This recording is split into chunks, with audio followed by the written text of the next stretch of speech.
Hey everybody, welcome back to RunNGun. In this review, we're going to be checking out this Andycine 6-inch monitor. This is the A6 Max, and I think it could be one of the best budget monitors for cinematographers and budget filmmakers. So let's get into this video and talk about why. So we're going to talk about some of the features of this monitor. We're going to talk about my personal favorite things about it. We have this right now on my GH6 cinema rig. This is my little RunNGun kit that I've been putting together. And as you can see, we are live right now. You're looking at an actual picture from the GH6.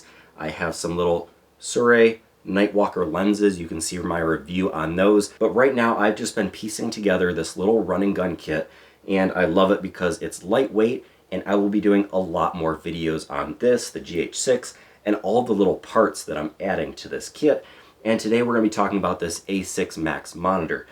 This is a 1080p monitor. I enjoy that it comes with this little carrying case to keep all of my things safe. In addition to all the features, you can also get some cages for this, like an aluminum cage to keep it safe. There is a sun hood that comes with this, which is awesome.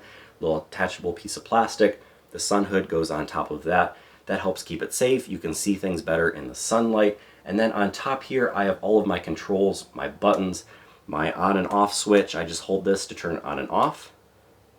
Takes just a second to light back up. Now I have my function buttons over here. This lets me see all of my scopes, my histograms. I can hit that function, turn it back off. I have my second function button set to safe frame, so I can keep my important things that I want in my frame to stay in my frame so they don't somehow get cropped out. There's also a 2.35:1 widescreen safe frame. That's super helpful. And then on top of everything, this is touchscreen, so I can swipe up and down for the backlight, and then if I go ahead and hit my menu button, I can touch screen through all of these options. I have waveforms, I have vectors, I have histograms, I have focus assist, which I have on right now. It's a little bit hard to see, but I can go ahead and I can turn focus assist on and off. Get that focus nice and close right there, and then when I turn it on, maybe a little bit difficult to see on YouTube, but you can see those nice red little dots, little marching ants to show me where my focus peaking is at. That looks pretty good. Again, so many little options that are super helpful. I can turn on my rule of thirds. It's called 9 grid on here. I can turn that off. I have safe frames. I have center markers, ratio markers for widescreen, and then I can go ahead, I can change all of those colors, which is also super helpful. Now, I also like the ability to turn on a LUT. So we can go ahead, we can turn this LUT off, and now I'm seeing the actual V-Log coming directly out of the GH6. I have my nice V-Log LUT right here. There's V-Log to 709, S-Log 2, S-Log 3, and Log C for Canon. So let's go ahead and look at some of our other settings here. You can obviously change it to other languages, also super helpful. You can turn the touch on and off, which is nice if you don't love the touch screen.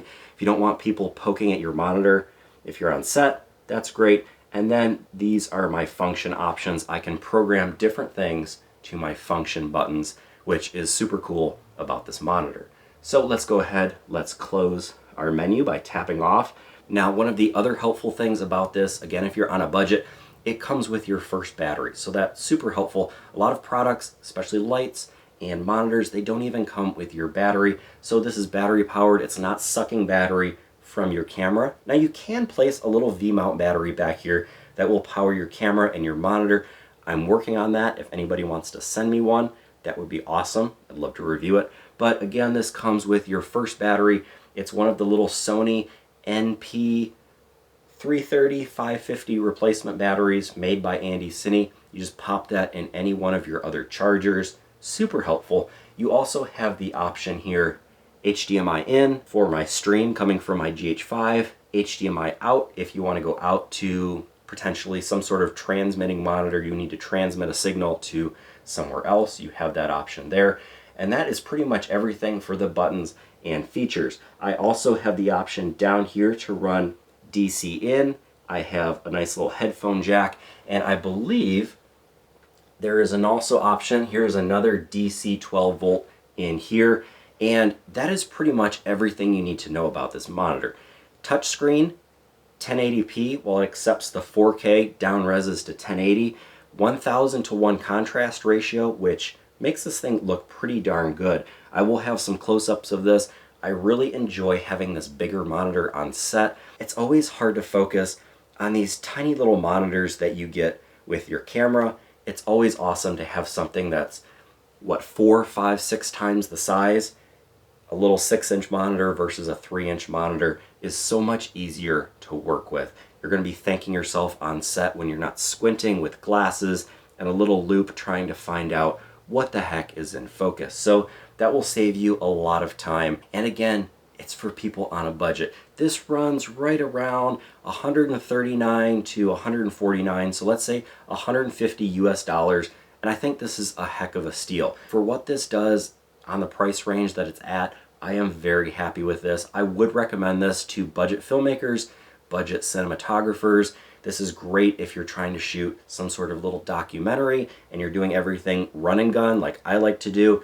You just kind of piece together the kit that you have and you go out and you capture the story.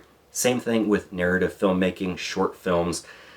We're on budgets. I can't afford everything. I'm still saving up for other things like a Ninja or a Shogun to do my recording for my GH6 or my Z6.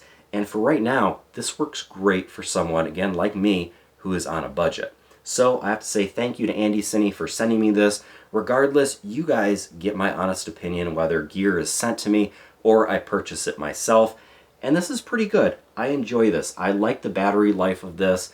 Just charged this up. I've been using it all day today and we're still at 80% battery life, which is great. I have some other monitors that use the same style, Sony NP batteries, and they just chug battery. And this does a pretty darn good job. I usually keep my brightness a little bit lower. We'll turn it down here. I don't need it too bright. I haven't used this too much in the sun, but with the sun hood and kind of cupping your hands around your eyes, it seems to work pretty well. Now I will say I've only had this 6-inch monitor for about a month now. I've used it quite a bit. It's very helpful. I will be doing a review on this probably in a year or two from now, just to kind of see, once I've beaten it up a little bit, once I've gotten used to this monitor, some other monitors, how I have my full rig built out, I will be doing more reviews and later follow-ups on some of these products. So if you enjoyed this review, if you like this monitor, if you've ever used this monitor, let me know down below in the comments. And if you found value in this, please hit that like button and subscribe to the RunNGun channel. Also, let me know down below if you want to see more GH6 content, because I plan on showing you guys all the little pieces of this rig as I continue to build it up and make it useful for a run-and-gun filmmaker, photographer, cinematographer like myself. So that's all for this video, and until next time, get out and go shoot.